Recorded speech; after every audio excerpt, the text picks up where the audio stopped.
Hey there, everybody. Welcome back with the Purplatypus is the name.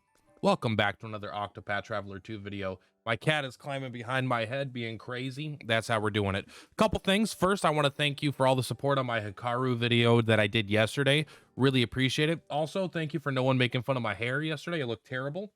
And as you can see, I'm still in my work outfit. That's right. The Plat's got a job. So I just got off work probably 15 minutes ago. Came home. Time to record a video, baby. The grind never stops. But today we are talking about Agnea. Potentially, in my opinion, the strongest character in the game.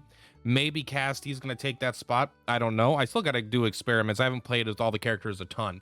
But Agnea, we're going to talk about today. And I'm going to try to have a little more structure in this video as opposed to yesterday's, where I felt like I kind of rambled a little bit. And I kind of forgot to mention Hikari's special ability here. Just taking a look what that was. I didn't talk too much about his ability to challenge foes and get skills, mostly because I haven't really used that a lot on him since the entering into the late game. It's been a little bit, whatever. We're not here to talk about him anyway. This is gonna have more structure. There we go. Let's start. So Agnea, let's take a look at her. First, she has the ability to make people follow her, and you could summon them in combat to do little attacks, which are like fine. They're a little unpredictable, but still, they have like a basic attack that they'll get, but they'll do other things too. Like we come here to allure this guy. You could do Panacea, but also they have this other effect here where they will do a dance session. So every time you do any dance, they will come and they will help with that in some way. Like this one, raise the elemental attack and elemental defense of a target for 1 to 3 turns. Now, I think this is incredibly strong early in the game, and it's kind of just fallen off the later and later I've gotten to the game because I want to use dances less and less and less. Like I'm just not interested in using her moves that are dances. Now, that there might be a one thing. I'm trying to take a look here. I believe there is something that you might want to do it. I don't know. I thought there was like another dance that I was forgetting about, like on the dance of immunity here. Like maybe this dance of immunity on the conjurer counts, but I'm not sure. For the most part, it seems like an ability that's kind of fallen off from being good to being whatever, just fine.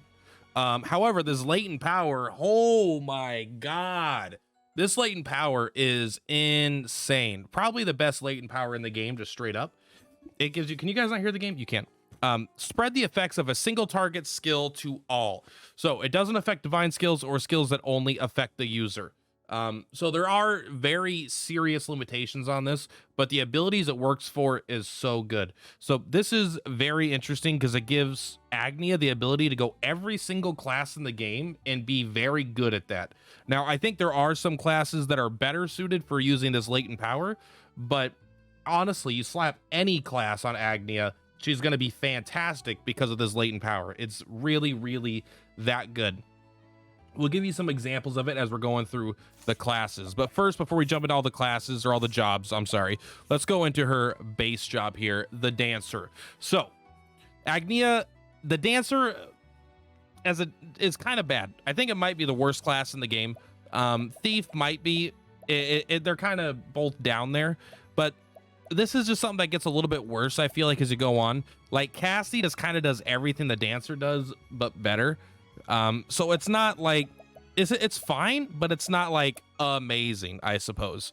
But she does have, you can see I actually am still missing an EX skill here. This EX skill here just extends the duration of buffs on the team by 1, 2, 3 turns, something like that. It doesn't affect divine skills, so that one's okay. Actually, but Windy Refrain is pretty sick. This is a deal wind damage to all foes and cause your allies to act first on the next turn. So whenever you do this, like the thing is, it's still a bad version of the springy boots, but you don't need to use your latent power for this to be good. So you can just fill a turn with this if you want your whole entire team to go first the following turn. Surprisingly powerful ability. When I first read it, it didn't seem that strong until I started using it, and it was great. But overall, I mean, she's a good dancer. Her latent ability works with Lion Dance, Ruinous Kick, Strut, Sweeping Gale, and That's it. Those. Well, I guess the stimulate, but stimulate is still a bad version of windy refrain, especially if you're doing that.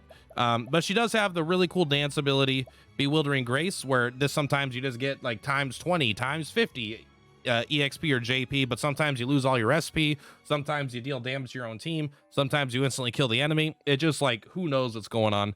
But the more BP you put into it, the higher chance I think you have of having good outcomes. I could be wrong about that, but I believe that's how it works. There's probably some really complex going on thing here, but and so extend the reach of her divine skill is extend the reach of single ally skills for 3 turns. Does not affect the divine skills, or skills only affect the user. So this is basically her thing, right? Her latent power, but it's worse and it's better. It lasts for 3 turns, but it doesn't, it takes an action, right? Her latent power, you just hit Y and then you do your action in the same turn. So this definitely has a place. It's not my favorite divine skill. I don't know if I've ever actually been in a situation where I've been like, oh, I want to use that right now. But it is a decent divine skill. I just think there are way better ones. As far as that, show goes on is as good, make durations last longer. Ever evasive is actually very good. If you're not like way under leveled, this just makes it really fucking hard for enemies to hit you with physical attacks. Hard worker, you're going to want this on for most of the game. Additional JP. And the slightly fills the target's latent power gauge when equipping character grants them an augmenting effect. I've never used this. It seemed really small. So I'm not a big fan of it, but overall, I would say the dancer is a pretty weak class, but I think Agnea, despite that, is incredibly strong. But very rarely am I ever going to like when I say dancer is a weak class, that's not me saying Agnea is a weak character, right? I mean, but it's like, I can't think, like, would I ever put Particio, Throne, Ochette, Hikari, would I ever put any of them as a dancer as their secondary job?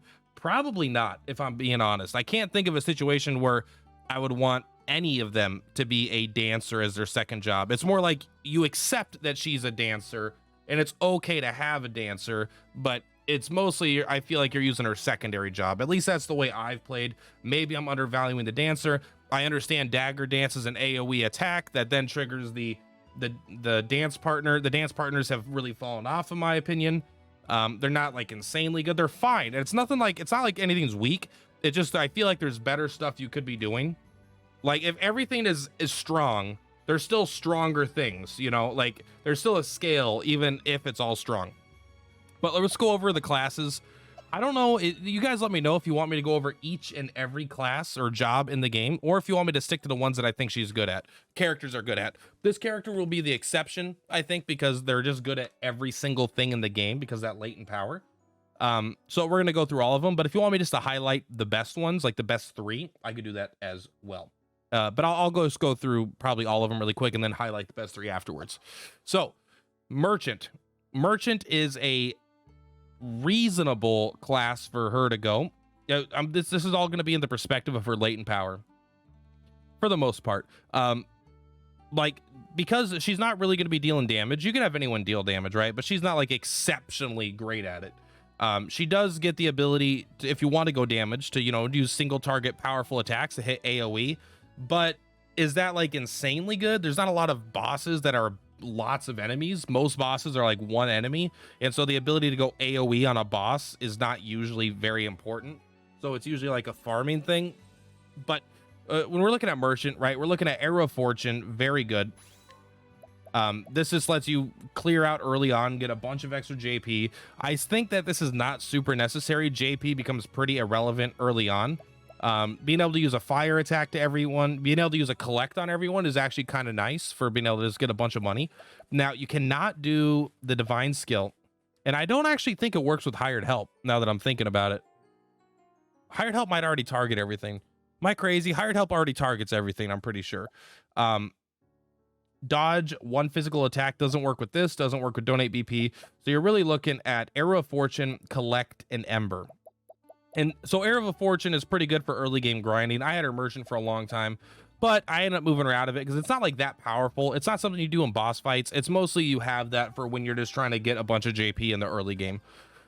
Scholar, this is kind of a weird one because there's not, she has basically one good thing you do as a scholar. If you go scholar, you're basically using advanced magic, but on the entire team, right? This is like really good if you're having a very heavy magical build, right? You have Oswald, you have Temenos, you have her as a scholar, and then maybe you do a weird Hikari magic build, or you just have Throne as a magician, or you use Casti as, like, if you want everyone to have advanced magic, this is by far the best way to do it. It wouldn't work with the wisdom, but being able to give the whole team advanced magic, especially when you can extend, well, this doesn't have a duration, this is just 2 times.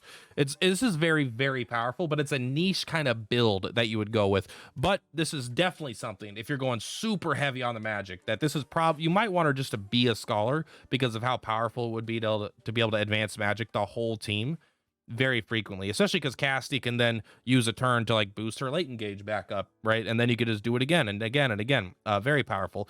Other than that, like, you could use Stroke of Genius to give everyone attribute raise and effects. Not very good. And everything else is AoE, so you're not really doing that good. Yeah, you could analyze everyone, but it's like, I don't know, that just hasn't been that good. This is really like niche. You want the advanced magic thing, but also she does have Peacock Strut to raise all of your elemental attacks. So I think that she does make a pretty good magic support character, and she's got, you know, pretty good magic attack. You could do some good damage here for sure. Now, as far as Thief goes, this is kind of the inverse of what was I doing? It's kind of the inverse of what I was saying. Where instead of being good for magic users, this is good for your physical users, right? You have the ability to armor corrosive a bunch of foes, which is, again, worse in general. You want to do buffs because you're always having a team of 4. You're not always going to fight a bunch of enemies. So when you're using AoE attacks on enemies, they're usually using her latent power on enemies is usually going to be less powerful than being able to do things on yourself, because you're always getting full value when you go on yourself. Right, Shackle Foe is okay defensively if you're really getting slapped. And then, you know, it's not like great. Being able to steal from a bunch of foes is fine. If you have a bunch of foes, you need to lower their physical. This is fine. Overall, I would put Thief as one of her lower abilities. Again, I think Thief is just kind of weak in general. Not like low damage, right? Like Throne could be good. You could do great damage if you have this Aber's Reckoning or whatever. Surprise attack is good. I just don't think that it's like her where she's best at. There's just better things she could be doing. Apothecary, I think Apothecary is not good. Simply put, I think Apothecary is just not very good.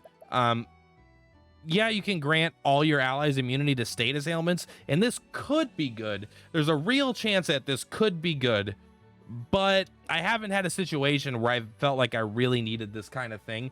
And I also have this covered with a different character. Particio has some other little tricks he could do that we'll talk about that could basically do this thing as well.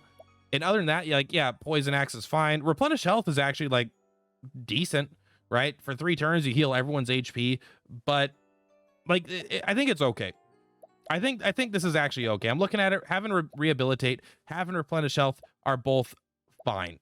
And then, and as for the Divine skill, right? This is the ability, I think, raise your make your items affect all allies. Like, it's okay. It's fine. Is it her ability doesn't affect divine skills, so still items affecting everyone is powerful, right? Because then you could use Raspberry Jam or whatever, give everyone healing. But I don't think that it's the best thing she could be doing. But I mean, it's kind of like having an AoE replenish health and AoE rehabilitate is probably niche. It's not something you're going to use very much. Being able to use an AoE healing touch is pretty decent too, but I think this is probably better than like Thief and Merchant, but not a whole lot better. Hunter is, why do I keep doing that? Hunter is the first one where I think it's going to be very dependent if you want to go with kind of a weird build. Like, I think Cleaving Blow is very powerful if you're fighting a bunch of enemies with Agnea. If you could have this target all enemies, you're getting a positive effect on yourself for each one. Now, I've always thought that this ability is really strong because you get a lot of unique buffs, buffs that are just good with this ability. But other than that, you're not really doing much, right? Like, Leg Hold Trap's not that good. The Orb is okay. Take Aim already affects everybody, so you're really taking this for a Cleaving Blow. Now, I think if you're fighting specific groups of enemies where you want all their buffs, this is good, but for the most part, you're not going to have her as a hunter, in my opinion. Conjurer, this is basically, I feel like, the anti-Agnea class. It just, right, all allies, all allies, all allies, all allies, all allies, single ally. So you can do Dance of Immunity, immunity to enfeebling effects, and this probably counts as a dance. These might count as dances. They don't look like they would, but this one's actually called Dance of Immunity. So this one might let her do her dance partner. Again, I don't highly value that. It's decent. Rite of the Sun, revive and fully restore the HP of all allies. It's already, right, and raise their physical. This already does all allies, and this is a single ally, but she can't really affect it. It's a good ability. I think the Conjurer is good, but I don't think that Agnea is the calling for it. Now, we're going to get into the interesting ones here. Let's kind of go back here. Let's go Cleric first. Cleric is, just take it. Cleric is not amazing for her because they already have an AoE light attack. They have a AoE revive. They have a divine, my favorite divine skill in the game probably, which is very good. But again, I just don't, it's not everything has to be seen through the context of her latent power. Like, but because her base class, I feel, is so weak and limited, it just does some buffs to one target sometimes. I think you really are relying heavily on the secondary class. So yeah, if you need a healer, like, yeah, you could use this, but why would you use Agnea as a healer as opposed to a different character with a latent power that helps them heal better? Like, why would you not use Casty? Why would you not use Throne, who could heal twice in the same turn? Why would you not use, just Temenos, who is baseline already a healer? I don't see why you would want to use Agnea in that way. So she does make some pretty good cleric sense though. It's just very, very defensive focused, right? Like being able to give the whole team Sacred Shield could be absolutely like game saving. Like a boss, it could be a way to cheese a boss that like puts everyone to 1 HP and then follows up, right?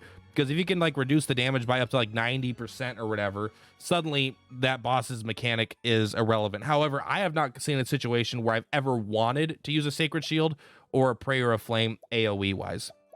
And other than that, when it's not AoE, it's just the action economy is too bad. Sacred Shield's not that good. Prayer of Flame is not that good when it's a single ally. Like I pretty much never use it. Mystical Staff is okay. Like, you can hit a bunch of enemies, fully recover your SP, but it already gives you a lot of SP. So it's not, I don't think she's good as a cleric. It's fine. Warrior, what am I doing here? Warrior, she has some really good stuff going on with Warrior. Like I like that.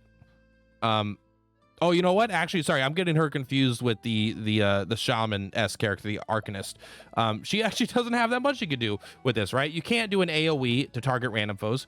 You cannot do you can do an AoE piercing thrust, but Abide only targets yourself, so it doesn't work. And why can't I read this?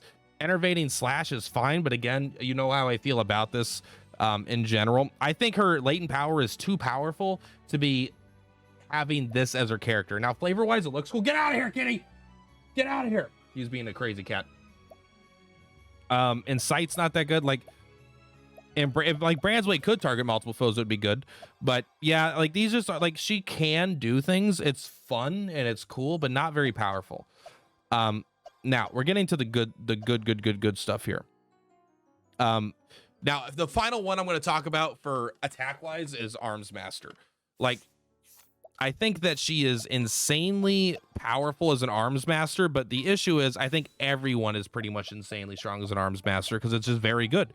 Sixfold Strike is an insane attack. It doesn't synergize with her at all, but you get her 999 physical, and suddenly she's still going to be hitting insane, right? So if we're comparing like her to Hikari does this better because he has less effort to be put in to reach the physical attack cap. And he's better at taking additional turns and stuff because his latent power lets him take an additional turn while dealing damage at the same time. Kind of why I like Throne is better at this. So even though she's like good as an Arms Master, she's not better than other characters, and only one character could be this, so you're unlikely to make Agnea your Arms Master. However, she does have the ability, if you're fighting a really, really tough fight with a lot of adds, like if it's 4 and they're all huge, something like an AoE Cosmic Roar could be incredibly powerful. Being able to hit everybody with a Cosmic Roar, being able to hit everybody with an On the Hunt, that is very, very powerful. That, like, this is like very specific, but there might be a fight with like 4 or 5 bodies, and you want to deal a lot of damage to all of them at the same time. This is like, she might be the best Arms Master in the game now. for that specific fight. But for the most part, I think that you're going to find Arms Master better on other characters, so I wouldn't bother with her. Now, Arcanist. Arcanist is just an insanely good class on everybody. I just keep hitting the wrong button there. I don't know why. I think Y is the button I need to hit there. But like it already hits all. This diffusion thing is kind of weird.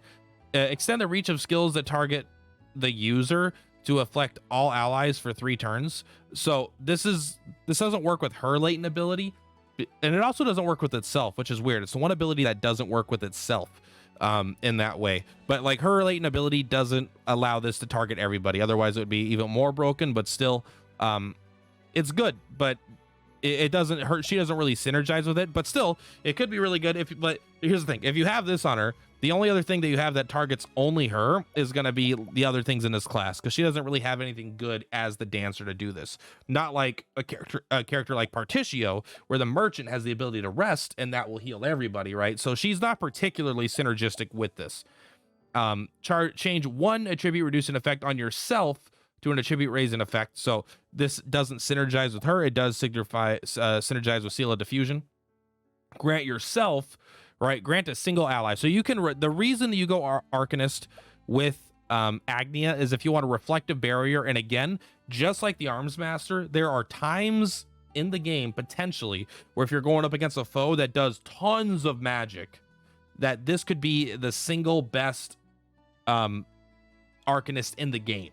Like for sure, being able to do a full BP boost, reflect 4 elemental attacks on the entire party, and they all have their shields separately, combined with the fact that this might actually this might synergize with her own divine skill. She might be able to increase the stacks on this. I'm not 100% sure, but you can also just cast this every single turn anyway to increase the stacks on it, right? So very, very good, but niche still. Niche. So Agnea is, I feel like, the king of being powerful in these niche situations, which is why I go with what I consider saving the best for last, is the Inventor. The ultimate insanely powerful class for Agnea. It feels like to me she was built to be the Inventor. There's very few situations where I wouldn't have her as the Inventor, as I said, as I hit the wrong button again. So why is the Inventor good? Her latent power works with Springy Boots, Critical Scope, Elemental Bomb, Hastening Hammer, and Arkar's Coil. Like it works with almost every ability, and these abilities aren't just good, they are insane. The Catapult is whatever. It's good, it's fine, it falls off, you don't use it that much later. But Springy Boots cause a single ally to act first for the next 5 turns. You give your entire ability. You know how I said her Wind Refrain, the ability to move first next turn, is good?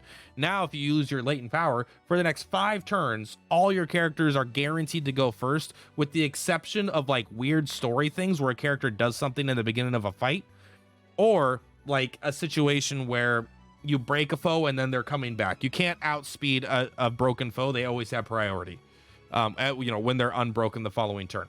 So Springy Boots with her latent power is insane. Critical Scope, again, it's not always going to be insane because you don't always fight a lot of foes, but when there are a lot of foes, guaranteeing that all damage for 4 turns, by the way, it's not, if it was this turn, it would be good, but it's for 4 turns, all damage dealt to a single foe / all foes is guaranteed to be crits. That is huge, incredibly powerful. Elemental Bomb Bottle, this ability is so much more nuts than I thought, especially it's just good always, but with Agnea, it's also incredibly good, of course. Deal the same type of damage as a single foe's exposed elemental weak points 1 time. You know what this means?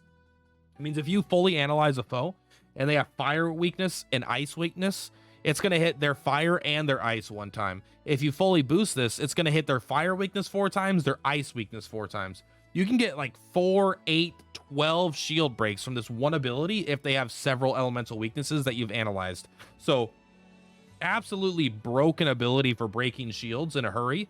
I don't use it that much, but I also haven't been analyzing foes that much. This is the ability that I've underutilized, and I'm going to start utilizing way more. Its damage is low, but being able to take the entire enemy team and just break all shields if they have any weaknesses to elements is huge. Very, very powerful. Tin Horn isn't particularly synergistic with, but it does fill your latent power gauge, and she has probably the best latent power of the game. So being able to fill her own latent power is very powerful. I like it a lot. Hastening Hammer. This is honestly the ability that makes me have to give her more attack, more damage, or deal more damage, whatever it's called, because Hastening Hammer just hits for damage cap all the fucking time now, even with her relatively low physical attack. She just breaks the damage cap, no problem with this thing. Hastening Hammer is very powerful, and this is my number one, because it takes no SP and it starts the fight ready to go. I always just have hastening power, latent power, boost, kill all the foes. That's how I've gotten through half of the game, all the at random encounters. Just hastening power AoE. My favorite farm ability, probably, because it takes no SP. You don't ever have to worry about it. Never have to, it takes no resources. You just use it, you win the fight. If you have to follow up with something else, then you could use another weaker AoE, and then you're done. But maybe the most powerful ability in the game, besides maybe like Cassie's version of, you know, Concoct, Arkar's Coil, which can only be used to target all foes if you're using either Agnea or you have a dancer on the team, which again, I don't recommend typically running dancers, as I think that they're weak. But if you're running a dancer, you could use a thing on an ally to make it so their abilities target everyone. But Agnea doesn't need to worry about that. You just have Arkar's Coil. Restore 40, 60, 80, 100. It goes up to 100% at full BP charge. Restore 100%, and replace the word single with all. Replace 100% of all allies' HP and SP. You grant them 4 BP. Incapacitated allies will also be revived. This is a fucking insane ability. You only get to use it once a fight, typically, because it has like 7 turns to fix it. But you could actually just do this, spend her next 7 turns repairing this, and then use it again, and you'll always be fine. This ability is insane. Fully heals all HP and SP of every ally, revives all of them in case they were dead, and it caps out their BP. Absolutely a completely broken ability. Being able to use this on all your party without having to spend a turn to set up first, you could just boom, hit Y on my controller, and then she is ready to go. She is just, it's so powerful. I think Agnea is potentially one of the best characters in the game because the Inventor is a class in the game. It just, like, I never want her not in my team because all these abilities, you know, critical scope, springy boots, hastening hammer, the coil, elemental bomb battle, these abilities are all so good that they're exponentially better when they target everybody, that I never want to go without her in my team. So that is everything. Also, the all-purpose tool, the final ability, it just lets you repair shit. It sucks, don't worry about it. It blows. It wants you to use 3 BP to repair 1 turn. It's a bad ability, don't worry about that. So just to kind of quickly go over it the final time, the jobs that I think Agnea are best suited for, I think she makes a particularly good scholar in a more magic focused build where you want advanced magic on multiple characters. I think she makes an absolutely insane inventor, probably the best inventor in the game, which is also one of the best classes in the game. Although when you're using this, if a fight goes on long, there are weaknesses because your abilities are all kind of like one and done in a lot of ways.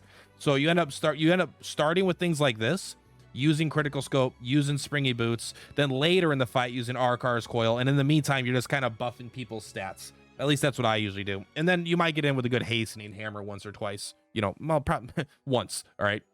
Outside of that, I think she makes a scholar and inventor, I think, are probably 2 standout ones. If I had to pick a third, I think I would probably go with like apothecary.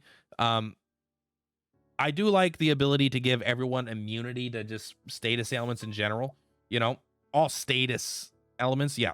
And the ability to replenish everyone's health pretty easily. And the ability to, again, restore HP and revive everybody. I think it makes apothecary a strong third. I would always pick inventor first because inventor does everything this does but better. Scholar is the one that is very like different, and it does something that the inventor cannot do. But it does have the ability to break enemies really fast as the inventor. But still, those are the jobs I'm gonna talk about here. Let's quit rambling. Let's go ahead and go to the support skills. So my character has a lot of support skills. I use pretty much always a step ahead. I think a step ahead is so good on every character, and I'm going to mention it in all 8 of these videos. Step ahead, giving you the ability to go before the boss goes, not before them in the round, but you just get an extra turn of pure setup. It's good. It's less good on damage characters, I feel like, but it's really good on characters like this where you want a critical scope, you want a springy boots, because if you do springy boots turn 1 on your whole party, suddenly you get a free turn, and then you get another full turn before the boss ever gets a chance to go. And so you could easily break characters and shit like well before they ever have a chance to go. I've beaten story bosses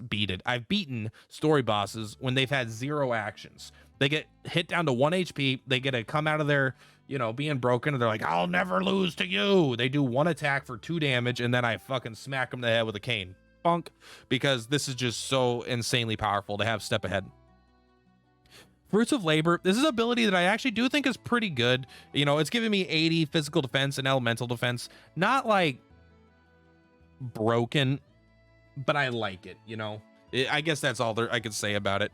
I haven't had an issue with dying, but I do like knowing that this character won't die, especially when she has the coil. I want her to be the last one to die if my party starts dying. Full power, this is purely a farming thing. I like it, but when you're going to the bosses, you're going to replace this out.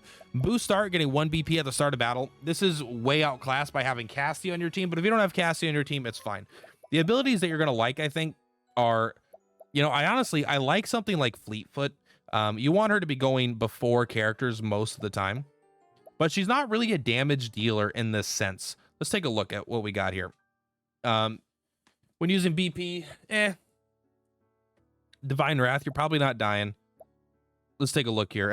I just know which ones I use, but I want to make sure that there's none that I'm overlooking here, right? She's not particularly good with Equal Might. She's not particularly good with Price of Power.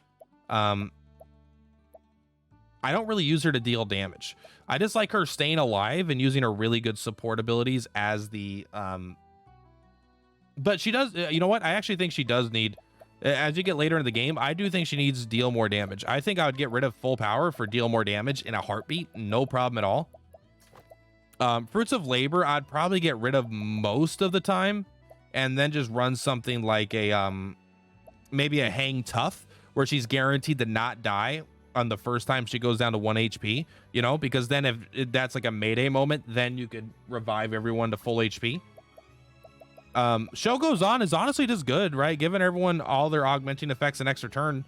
There's no doubt that that's powerful. I don't think it's like insanely broken. This is something I would definitely do if I was doing the advanced magic build. I think that this does the advanced magic thing. I know that this does, because this affects the equipping character. I think if you would do the advanced magic on her, it would give everyone an extra use, which is incredibly powerful, which would be like 100% necessary.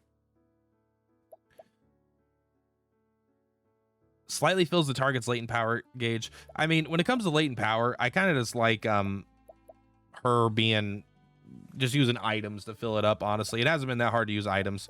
Although being able to use an item to give everyone's full latent power or full BP with Cassie, that is pretty insane. I kind of think I might be under valuing that ability there, just in general. But other than that, like all this stuff is like pretty good. I love Step Ahead is not really optional for me. Deal more damage is not super optional for me. If you want to go more in a damage route, I think upgraded accessories helps you get there with her lower stats. You can get up to a really, really high physical attack.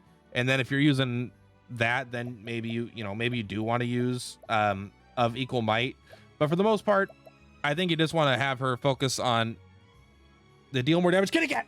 No! I hate that cat right now. I love him, but actually. But yeah, that's kind of what I would do here. So, potential items that are good for her. This character, I feel like, is not very item dependent, honestly. You can see I'm just using physical attack sphere for the hammer. But for the most part, I don't really feel like you have to try that much to make her good, right? Maybe just have her the recover HP. I think it could be a good idea to have like preventing some like silence or petrification. If you know a boss is going to do that, you definitely want her, because assume that she's going to be the one that keeps everyone alive, right? But like a lot of like elements are like status increases, right? And you don't need status increases that much, in my opinion. But you know what I can do is I can go ahead and give you my second